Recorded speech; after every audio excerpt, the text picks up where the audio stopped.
Looking at this small change that has happened is helpful, and thinking about how big changes start. It often is a 10-year overnight success is what people like to say, right? Like you're plugging at it for years and years and years and years, and then suddenly the dam breaks and everything comes through.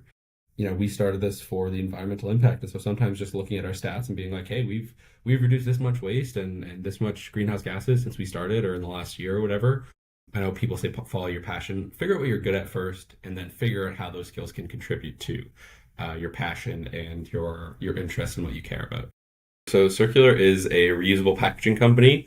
And what that means basically is that we do this sort of back end stuff required to make packaging reuse a reality. So we help to source reusable packaging, collect it, wash it, and redistribute it back to our partners. What that means in the food industry is we work with brands, both private label brands at grocery stores and third party brands who package their products in durable, rigid packaging. So for us, that mostly means glass jars, glass bottles, some plastic, stainless steel as well. And basically, we set up collection bins in grocery stores so that when folks are finished with their jar of pickles or a bottle of kombucha or whatever it might be, they drop them in our bin, track it through our mobile app, and then we collect it, wash it, give it back to those brands to reuse. So yeah, that's pretty much it.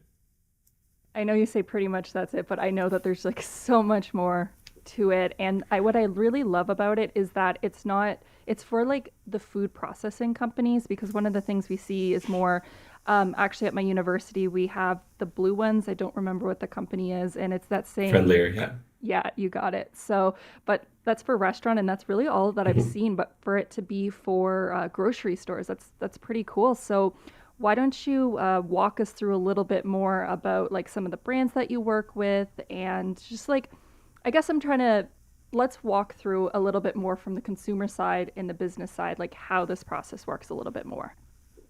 Yeah, for sure. I can definitely do that, and I'll give sort of two examples because on the food side, grocery side, we kind of do two types of reuse. So one is private label, so a store brand.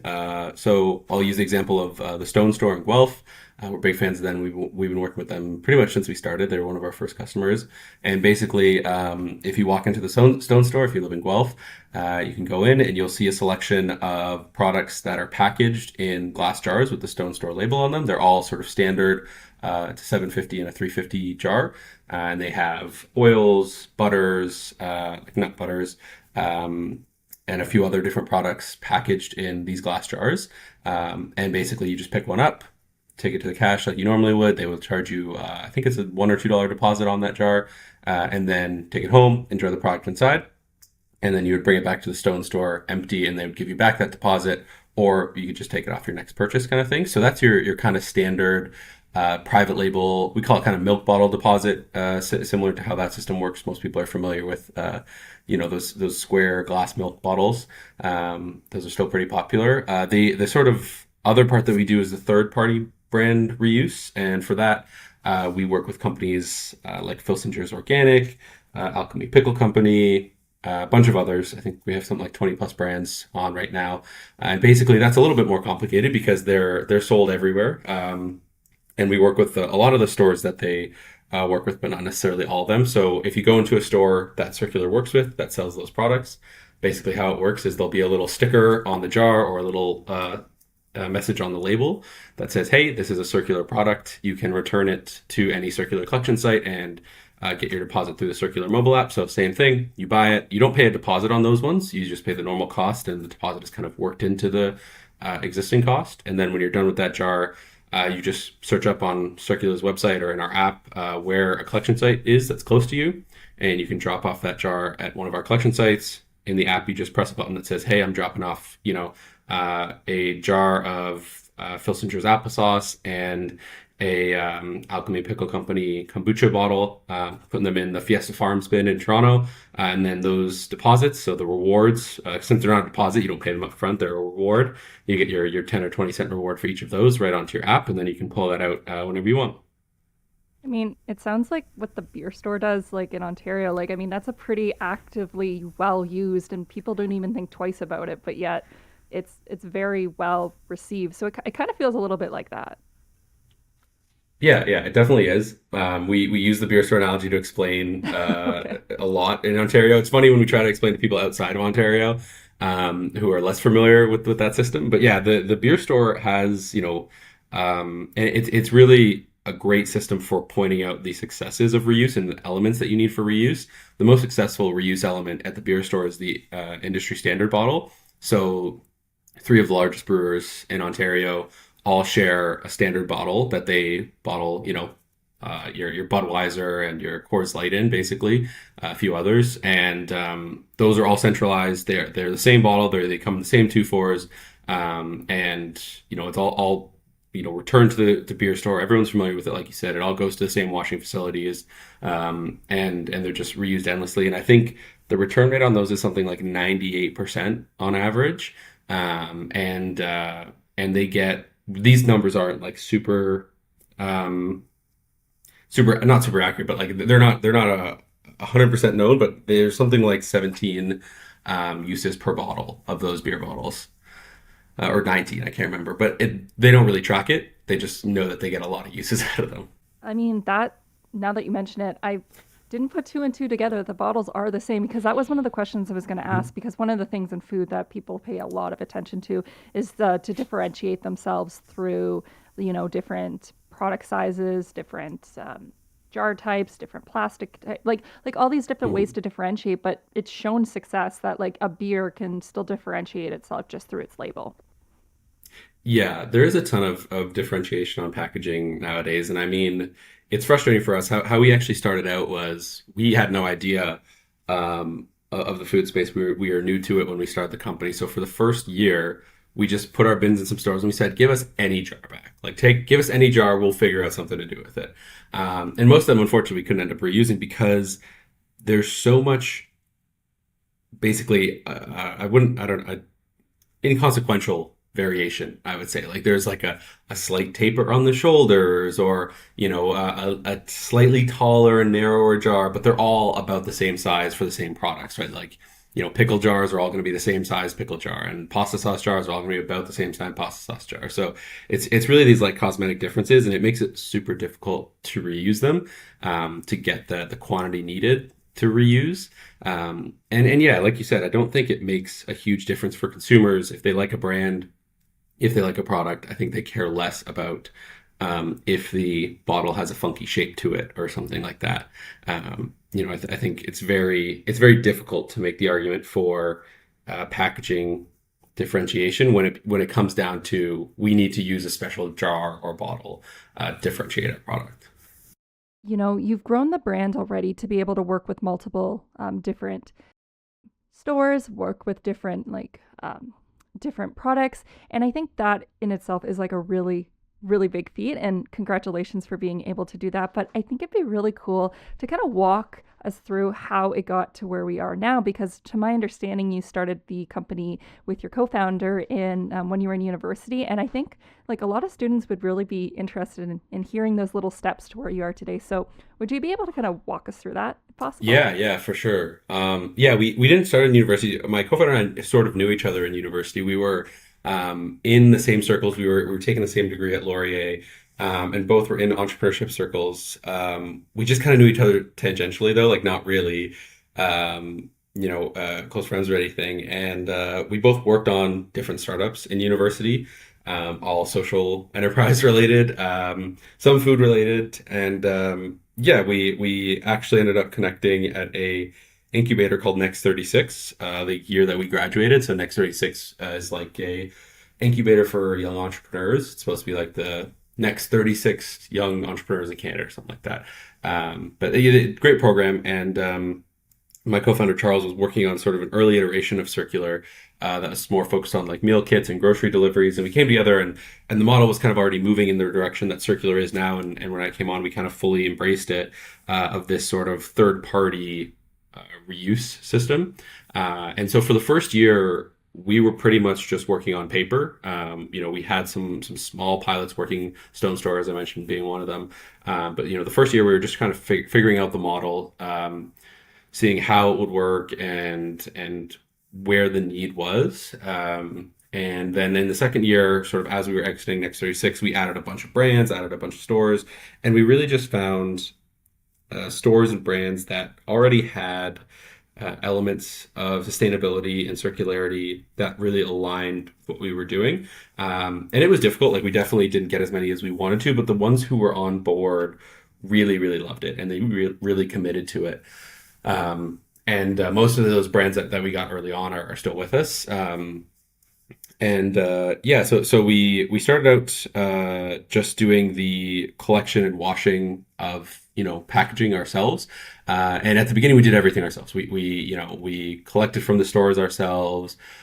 We sorted it ourselves. We washed them ourselves. We returned them ourselves. Oh my God, that's We did all crazy. of the yeah. It was a lot for a team of two. We got lucky with finding some good partners and contractors and things like that. And eventually, we sort of started working with other people in the space who were doing similar things. To help us with the washing and the collection and that sort of stuff. And we have developed a lot. So the food business is still our sort of core business. That's where we started in food packaging and everything. But we've developed some other areas that help support the food packaging and just sort of align with our core capabilities and like in reuse systems and reusable packaging, washing, collection, all of those sorts of things. So we do event cups now. We do wine bottles. That's something we started about 2 years ago. That's been taking off pretty strong. And we're also delving more into the technology of it because one of the things we noticed early on was that the stores didn't want to handle deposits, even the stores that already did milk bottles. They really didn't want to handle deposits, and so we had the app. We worked on that, and it's still up and running. We're still supporting it, but we noticed that even that was a little bit too much of a barrier for some consumers. Stores loved it because they didn't have to handle the deposits necessarily, but it meant that the consumers had to download an app, create an account, and go through steps that they maybe didn't want to. And so the technology that we started building over the last year and a half, I'd say, is basically an automated machine to do that process for the consumer. It's a category of technology called reverse vending machines, and basically they're quite popular in Europe to support the recycling deposit return systems that they have there. Where basically they have systems similar to the beer store or in other provinces of Canada. Even we have these where every beverage bottle has a deposit on it, and so these machines in Europe are built to take back all of those packaging or those types of packaging. Um, but the reverse vending machine that we're working on is focused specifically on reusable packaging and for Canadian market and to meet the needs of Canadian consumers and Canadian grocers. So basically, what the machine does is you plop your packaging into an entryway. It scans the packaging, totals it up, and then prints off a little receipt that says, "Hey, you returned this many jars, this many bottles. Here's the deposit for each." And then there's a little barcode at the bottom that you would take over to the checkout to redeem your deposit either as a discount on your purchase or in cash. That sounds like don't they already have with the coin return? Like it kind of sounds also like that one too. Yeah, it's a bit like Coinstar, yeah, and it would serve the same like sort of location and model as like a Coinstar or something like that. Well, thank you for walking us through that little journey because it does paint a bigger picture about like the some of the barriers that you've experienced throughout. And like again, you would think for some people just do scanning the code, doing the app like that is enough to not make someone do it. Unfortunately, even though it is relatively easy, but I get so many people are busy and there's like so many barriers that somebody could have. And one of the things that stood out to me that you had mentioned was this term social entrepreneur. Because when I think about social entrepreneur, I just think of the term entrepreneur, which is like, doing business and all that. But what makes like Circulr is based off of this idea of like being socially responsible, not just sustainability, but there's so many different avenues to help a business or help you. So why don't you explain a little bit more about like what social entrepreneur means to you and like how you're really not just being you're more than just a sustainability company, I guess. Yeah, for sure. I think to me, social entrepreneurship, if you were to sum it up really briefly, is just that sort of triple bottom line approach of people, planet, profit, in that order, hopefully, for the best results. And yeah, it's just about doing well by doing good. I think there's like a Boy Meets World clip that sort of spells that out. Where yeah, you can do well in business by doing well for your community and for the planet. And I think there's a lot of great examples of social entrepreneurship. I mean, different people define it differently. So I think some people would categorize, like Patagonia, for example, as like a social enterprise, or Lucky Ironfish is one that I know a lot of people talk about. There's a ton of social enterprises that are all doing it in different ways, but I think the thing that unites them is that they are doing business differently. They're doing business in a way that shows that they care for the planet and for their community as well. I think that planet and the people part usually gets reduced down to like individuals, but I think the best sort of social enterprises also look at, okay, how do we support the community in what we're doing? And there's also some really good organizations. I always like to call them out. An organization I was part of in university that helped me get involved in social entrepreneurship is called Enactus. There's chapters all over, Canada and the U.S. and around the world, universities, and it's all about helping students in post-secondary develop social enterprises and make them for real. That's one of the really cool things. It's one of the few extracurricular organizations in post-secondary that lets you get hands-on experience with a business. So yeah, I just always love to call them out because I also wouldn't have been involved in social entrepreneurship if I hadn't run into Enactus. I got recruited out of like a pitch competition in first year, and I was like, well, I guess that's what I'm doing for the next 4 years. So That's yeah. awesome that you were able, like, I love university for the types of like experiences that you can be associated, like, there's clubs, there's projects, there's people, like, there's just such a wealth of different ways you can take your life, and you sometimes don't even plan for it, and it kind of just takes a hold of you to go somewhere.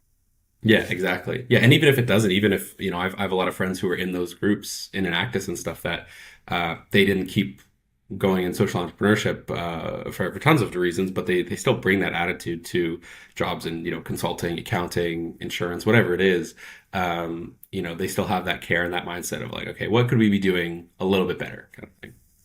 And one of the things that, so you mentioned that it was your co-founder. You'd been involved in a little bit of different businesses, but I guess I'm just thinking about you and this idea of just, I guess maybe you just answered it with the Enactus, but like, what is it that kind of inspired you to start really pursuing this these social, like going for social entrepreneurship, like going for like a better planet? Was there a moment in your life that you kind of figured this is the way to go, or was there something that sparked this, so to say? Yeah, I mean, I think it's something that I've always been interested in. I mean, even in high school, I was involved in social causes and environmental causes, and I volunteered in politics and things like that. I've always been of the mindset. There's this quote, and it was said to me in that Next 36 program, and I think it cemented something that I've been thinking about for a long time. And it's to whom much is given, much is expected. I thought it was really ingenious when the professor thought it, or when the professor said it in the course. I was like, man, how do you think of that? And then I found out later it's a Bible verse re-quoted. But yeah, to whom much is given, much is expected. I've been really lucky in my life to get a lot of advantages, luck, privileges, whatever you want to call it. And so to me, if someone like me isn't doing this kind of work, then I don't know who is able to, because it's so hard right now for folks to get involved in these sorts of things, and there's such pressing issues.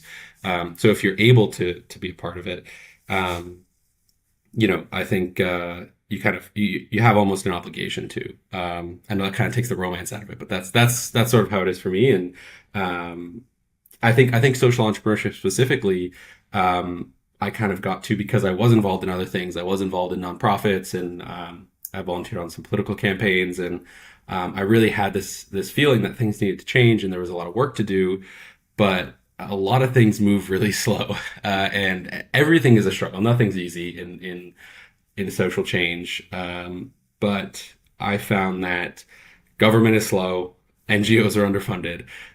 If you want to really make an impact, unfortunately, the rules of the game are profit. So make some money and use that to fund your change. That's really what kind of brought me to the social entrepreneurship side of it, the entrepreneurship part of social entrepreneurship. Let's take a moment to hear a word from our sponsor and partner of the show, Careers Now. If you're exploring career opportunities in the food industry, Careers Now is here to help you take it to the next level. Just like Tyler D'Souza, who's passionate about driving sustainability and innovation in the sector, Careers Now is supporting the next generation of food professionals who want to make a real impact. One way they're doing this is through their mentorship live stream sessions, like the one hosted by Nicole Galacci of Food Grads, featuring Solange Krill, VP of Marketing and Commercialization and ESG at Club Coffee. In that session, they explored how sustainability is reshaping Ontario's food and beverage processing industry and how leaders at companies like Club Coffee of North America are creating solutions that align business and environmental responsibility. By signing up for a free Careers Now account, you'll gain access to a free job portal powered by Magnet and Careers in Food that connects you with Ontario employers in the food industry. You'll also gain access to one-on-one career coaching, whether it's refining your resume, preparing for interviews, or discovering roles that match your passion for sustainability. If you're ready to take your first step towards a career that creates real change, Careers Now is here to help you. All right, let's get back into the show.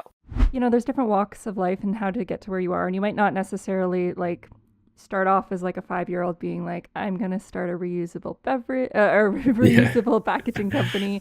But I think that having those different experiences are a good thing because you can take those skills that you've learned from it and, you know, that those skills, how everyone gets to where they are today is what makes them who they are.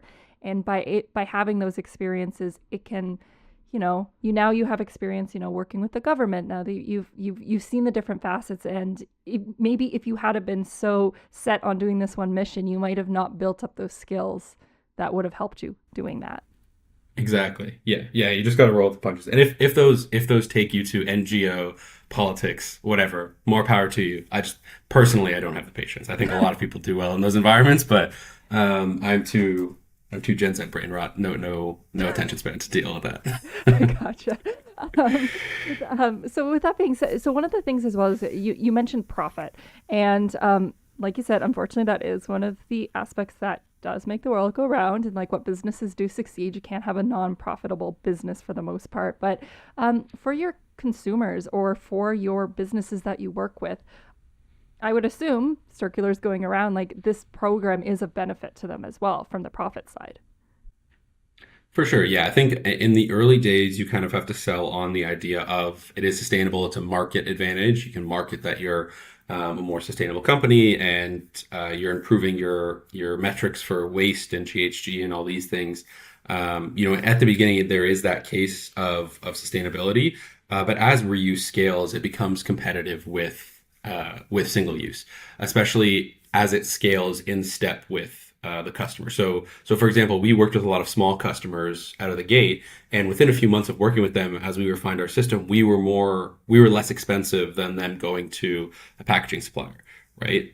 Because reusing that packaging, they paid, especially during COVID. You figure we started about 5 years ago now, right in the heat of COVID. So there was a lot of supply chain delays. Costs of single-use packaging and raw materials was crazy high. So early days, very easy for us to compete with the cost that these small players were getting. And as we've grown, we've been able to compete one for one to say, okay, after 3 reuses, we're going to be cheaper than if you went to your packaging supplier. And that stands for small and medium-sized companies now. And where we're sort of hitting the wall now is that to get to these large companies, I won't name names, but some that graph where they show you like the 6 companies that own all the food, like those people, like hitting those people, you really need to take this leap in scale. But there's been systems that have proven that once you get to that point, it is cheaper, right? The beer store wouldn't be doing its reusable bottle program for, I think, something like 30 years now.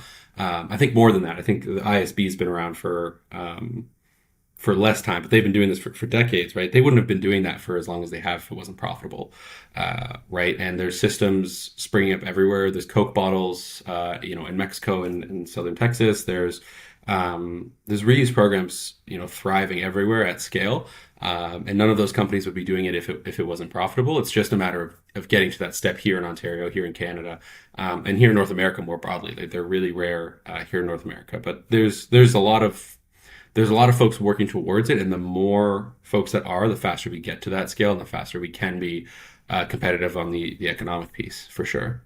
What do you think is the biggest barrier for them? Because when you say it like that, like it seems like a no-brainer that you invest now and later on it will work out for you. Like, what do you think is that barrier that's preventing these companies from actually doing this? Yeah, I would say sort of 2 things. Firstly, the moment of time that we're in. It is well, last day of February 2025 right now. So, um, everyone kind of knows right now we're in a tough political situation. There's a lot of uncertainties, a very uncertain economic situation. So the idea of making current investments for a potential long-term future that is uncertain, that is unreliable, is really difficult for companies, which is totally understandable. I think the argument that we make there is that you invest in these systems to give you the stability to invest in the future, right? I mean, like I mentioned during COVID, we talked to wineries in Niagara here in Ontario, and they were saying that their cost of bottles, their cost of glass went up by 2-3 times because there were these global supply chain shocks, right? The thing with reuse is that you don't experience those same shocks. You have insulation from the global supply chain, right? And so if you make those investments now, particularly when we're talking about our closest trading partner, and where not a ton of packaging comes from necessarily, a lot of it comes from elsewhere, but I think we've seen over the last 5-10 years that the global supply chain isn't as strong as we've thought in the past. So making these investments now is a smart decision to insulate yourself from those future shocks, whether it's changes in administrations in superpower countries or global pandemics or crazy weather, stuff like that. All of that can affect the supply chain. So I think those upfront investments are the thing stopping them, and those are the arguments that we make to further it. But I think there's also this sort of paradigm shift you have to have in your head to say, like, most people, who are in these high level positions at these companies, their entire life has been a single use life. Around the 50s, 60s, that's when this sort of idea of single use came about. Well, before that, but that's sort of when it's been normalized. And so most people in these big companies today have lived their entire life on single use. And so telling them, hey, a generation earlier, 2 generations earlier, this was the norm. And this was the right way to do it. And it accounted for externalities. And, we can get back to that. It's a hard thing to explain, just because if you've lived your entire life like this, it's hard to change that mindset to be like, oh, this piece of packaging isn't something that I'm going to throw, in the garbage or the blue bin after I use it for 10 seconds. This is something that, is valuable, has value to me, and has value to the company. Something that has value to me and has value to the company who produced it, or who filled it with their food, right? That's a hard paradigm shift to get through people's heads. I can imagine through this process as well that maybe, I know you said like there's been some people who have already been like really on board since the beginning. They've been all for it, but there might have been maybe some people that you've had to convince a little bit more. Have you found that has been a learning process for you to learn like what to like? I don't want to say how to convince people, but it kind of is like you have to convince someone that reusable is the way to go. So how have you changed during this process? Maybe in terms of skills, maybe in mindset, just like how have you changed? Yeah, I think one thing that I'm pretty transparent about nowadays is I was a bit of a bleeding heart at the start. Like, I was like, this is what we need, and like we need to stop filling up the landfills and wasting our environment. Like, that's why we started the company, is that me and my co-founder were both avid environmentalists, and we hated seeing packaging in forest streams everywhere, right? This packaging waste. And to us, that was reason enough to start a company to make this leap. And I think the reality sets in very quickly that that's not enough for everyone. When you're a small business trying to pay the bills, trying to keep everyone hired, when you're a big business trying to keep shareholders happy, everyone has to answer to someone. And so, it's not a good enough reason just to say, hey, this is better for the planet. That's where the entrepreneurship side of the social entrepreneurship comes in, is you really have to, you really have to say, why is this a good business case? And we've very early on, we sort of started treating the economic and those sort of supply chain factors as bigger tentpoles of our marketing strategies, just because those are what people care about at the end of the day. So I think that's a big thing when it comes to convincing people. All that stuff about the supply chain, huge. When it comes to convincing people, I think it's also just meeting people where they're at and talking to them using these analogies. If someone knows the beer store, if they're from Ontario and they know the beer store, I use the beer store. If they're from, a university that has Friendlier, I use Friendlier as an example. There are a lot of reuse systems that exist, and you can just leverage those. You don't have to reinvent the wheel and say, this is exactly how we do it. For the most part, we can just say, hey, the beer store, like that, but for jars and bottles. Yeah, and showing that you actually have a model. Yeah, it's unfortunate, but I mean, the passion is what kind of got you started, and being able to have, to believe in your mission. That definitely can do a lot of convincing, because if you don't believe in your own idea, it's kind of hard to sell to somebody else. So, okay, that makes sense. And then, looking to the future of Circulr, because obviously you want to grow the program right now. So, what do you see as like the next maybe year, maybe the next 2 years? Like, where do you see the future of Circulr going? Yeah, so where we're sort of targeting for growth are sort of two or three main areas. First off is the technology, as I mentioned. Reverse vending machines to simplify the process for consumers and for the stores are going to be huge. We have our first machine launching in a store in a couple of weeks in Fiesta Farms in Toronto, and we're hoping to have a few more machines in stores by the end of the year. Just to prove out that, hey, this is a model that can work for reuse. If we automate it, then a lot of the issues that grocery stores are worried about can be addressed. So yeah, number one, furthering that technology is a big piece of it. Number two, I would say is developing more grouped systems. So we're in conversation for one of these right now, and we're looking to build other ones. As I mentioned, there's a sort of gap when you want to jump to the big players, because you need a lot of investment in packaging, investment in facility, a lot of different sort of moving pieces, and you also need a lot of buy-in from everyone. No one wants to jump just on their own, right? And to be frank, if you want to get these big brands on, you need the big grocers on. Everyone's aware in Canada we have about 6 grocery chains that dominate, something like 75-80% of the market, right? So unless you get 2 or 3 of them, assuming one of those 2 or 3 is the big one that takes up 40%,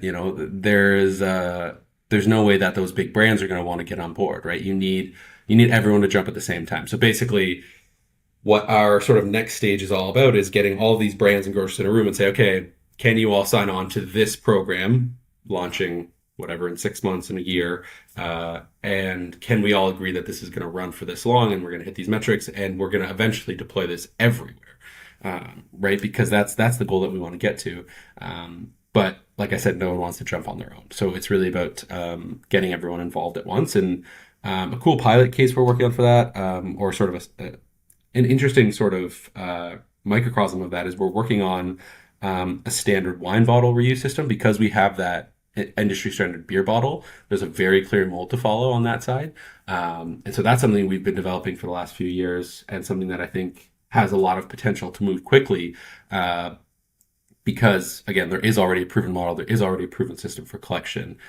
With grocery stores, you're starting that from the ground up, and there is less of a proven model. So those are the pieces that we can point to when we go to the grocers. We can say, hey, the ISB works for brewers, but we're also developing this ISB, this industry standard bottle for wineries, and we could do the same thing for you guys. We can have an industry standard pickle jar. We can have an ISPJ or whatever, or Coke bottle or whatever it is, right? We can do those things, and it's just about convincing everyone to jump at the same time. The issue with that is that everyone in those companies has metrics that they're trying to hit, and they're also trying to insulate themselves from these shocks that are happening. So yeah, it's tough. It's like pulling teeth and herding cats and all those analogies. But it's what needs to happen in order for this to work at scale. And if you mind me asking though, I'm just thinking, when you're like, is this cold calling? Do you kind of just like cold call and ask about this? Do you show up to like trade shows? I guess I'm just trying to figure out like, how do you, because I think that this wine bottle is a really great idea, and I'm just like, it seems so intuitive, like it seems obvious to me, because like a lot of wine bottles look pretty similar. It's just like a different label. So it's almost surprising that there's nothing here. And you have like a distributor, like, again, we're going back to Ontario, like the LCBO, it's its own like private, I can see why it wouldn't work. So is just like working with the process, is it just cold calling? Is it showing up to like LCBO headquarters? Like how do you find the clients that you work with? Yeah, I mean, first off, on the wine bottle thing, yeah, it's so frustrating. There's literally 4 standard bottle types. There's actually 2 main ones. There's Bordeaux and Burgundy. every red wine you've probably ever had is in a Yeah. Bordeaux, and every white wine you've probably had has been in a Burgundy. Yeah, it's like the same. Or yeah, it's the same. Or you had a sparkling, or there's some whites that go in a hock bottle, which is the same thing, just pulled taller. But yeah, like you said, it's all the same, and it's so frustrating. I just love to rant about that because every winery we talk to is like, our bottle's different. And I'm like, is it this? And they're like, yes. It's like, okay, all right. Sorry, what was the question? I got off on my Sorry. rant there. It's Cold okay. calling, cold Cold calling, calling, right? yeah. Yes. Um, yeah, I mean, the answer is yes. We do all of it. We do conferences, we do events. We're part of trade groups. It is a lot of also convincing one person and then them introducing you to the people that you need to know. That's what we've been working on this for, 2, 3 years at this point on the wine side and 5 years on the grocery side. Because it takes a really long time. Now we have contacts at, some of these institutional players like Beer Store LCBO. We have contacts at some of these big brands and big grocers, but those took years for us to kind of get and develop by, both getting introductions, going to trade shows, going to events, being a part of industry groups, and also just goodwill, people introducing us, and also just luck. Sometimes you just happen to like be in the right place at the right time, and the right person happens to be there. So it's just about doing as many of them as you can, and hopefully you get the right person at the right time. Because there's also been people that we've been cold calling, reaching out to for months or years.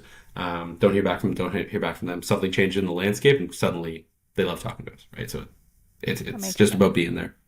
And just thinking from like the student perspective that is listening, it sounds like, you've had, again, great success, but then at the same time, there are some challenges and, it can almost be discouraging, even though you do believe in your mission. Is there anything that you do to kind of, get that motivation back or get that optimism or like I guess where I'm going with this is like when times are tough, like what are some of the things that you fall back on in order to like reignite your idea for this mission? Looking at this small change that has happened is helpful, and thinking about how big changes start, right? Like it often is a 10-year overnight success is what people like to say, right? Like you're plugging at it for years and years and years and years, and then suddenly the dam breaks and everything comes through, right? So it's just knowing that that's unfortunately how things go. It's also, like we said at the beginning, we started this for the environmental impact. And so sometimes just looking at our stats and being like, hey, we've reduced this much waste and this much greenhouse gases since we started or in the last year or whatever. That's nice to know. I think that helps. And just knowing that if we don't do it, someone will. Like I have a really strong belief that like if Circulr were to explode tomorrow for whatever reason, if all of our prospects died and we didn't have anything, in 2 to 3 or 5 to 10 years, someone would come along with the right mix of skills and the right mix of, connections and would make reuse a reality. I really think it's something, like we said, it's something so intuitive and something so obvious that I have a really strong belief that it will happen even if we don't do it. I too believe in this idea. I do believe that with like I don't see why it makes so much sense to me about things being reusable to help the environment. Like we're all on one planet. We all gotta like respect it. And I believe in this idea too. Like I think Hmm. that even with I have to go back to Friendlier just because I have used it Hmm. myself and I've used it and it was so great that during our they were giving out free lunches during our Hmm. exam period last semester and like we're talking about Genius. thousands of containers and they were giving them away for free and I was like in my head I was thinking they're just going to use the disposable ones like that's thousands of meals because they did it over the course of 2 weeks. They stuck with Friendlier the whole time. I was able to Hmm. return like every single one. This is so great. Like it doesn't it makes no sense not to do this. Like we're on campus, we put it back, we're there's so much accessibility with grocery stores for many individuals. You're going back to the grocery store, if even if you get the grocery delivery, you give it back to the grocery person and they take it back. So like I too believe in this mission and like I want you to succeed because I know that this is something that's needed. I appreciate that. Yeah, I appreciate that. And there is precedent, right? People are doing reusable grocery bags. That's what we always say. It's like you're already bringing your bag back to the grocery store. Just plop your empty bottles, empty jars in there, drop them off at the machine on the way in. That's the vision, right? That's all we need. Um, Yeah. that's all we need. The famous last words. So Ah, easy. yeah, but I mean, obviously, like again, you've had I think the fact that you've actually had small businesses that are like food producers doing it goes to show that there is this need, and there's like clearly, if they can see value in it, definitely others can see it as well. And I think, you know, as things keep progressing, like again, I'm just going back to it. Like I'm like, yes, I want you to succeed because this is what we need, basically. um, Appreciate that. Taking it a step back, I just wanted to ask about advice because we have a lot of students that are listening, and maybe some want to go into social entrepreneurship. Maybe some are just looking for they want things to change. So, do you have any advice that you'd want to give students that are listening that maybe you've learned from your career or just general life advice? Yeah, that's tough. I never feel qualified to give advice because I feel like I graduated like a year ago. Even though it's been 5 years, but those 5 years have kind of felt like 1 year. So, um, yeah, I think the advice that I would give is figure out what you're good at. Like try out a bunch of stuff. Um, I think what I appreciate most about what I did in university and in high school was I did the political work, the NGO work. I did all different stuff. And even though I stuck with some stuff maybe longer than I should have and bailed on other stuff earlier than I should have, I got a really good feel for what I liked and what I was good at. I think what you care if you can find something that you care about that you're also good at, you found your niche and you'll end up liking it if you don't love it right now, right? um, so I think that's the key, is just finding out what you're good at and how you can contribute to the cause that you care about with those skills. For me it was, it's making sales decks and pitches and doing the operational planning side of the business, right? It's those business elements, and I was not very well suited to working in the sort of political and NGO side of things for those same reasons, because those skill sets don't align. So yeah, I would say figure out what you're good at, focus on skills. I know people say follow your passion. Figure out what you're good at first, and then figure out how those skills can contribute to your passion and your interest in what you care about. Because if you really care about art, but you're a really bad artist, then like maybe you can become oh my God, what are they called? Not a connoisseur. What are Like they? a museum They curator? organize. A museum curator? Curator, that's Yeah. it. Yeah, so if you're good at art, or if you're not good at art but you love art, maybe you become a curator or an agent or something. Like find your skill set first and then apply that to what you care about. Um, yeah, because it's not everyone's going to be a great social entrepreneur. Not everyone's going to be a great social organizer or um, NGO employee. You have to find your niche and what you care about, and just align those two things. I like that, Tyler. And I'm going to leave it at that. I think that we've covered a lot of really cool things about what you're doing in terms of like, not just from the helping the environment, but also like, this work can help with companies, help with their bottom line. It can help. I love the idea, but again, coming to that political, kind of where we are right now, like helping with their those uncertainties and just like preparing for the future. I think what you're doing is really amazing work, and I'm really looking forward to seeing it expand more. I think we need more things like this, and I think you've given some great advice. So thanks for coming on the show, Tyler. Yeah, thank you for having me, Veronica. I really appreciate it.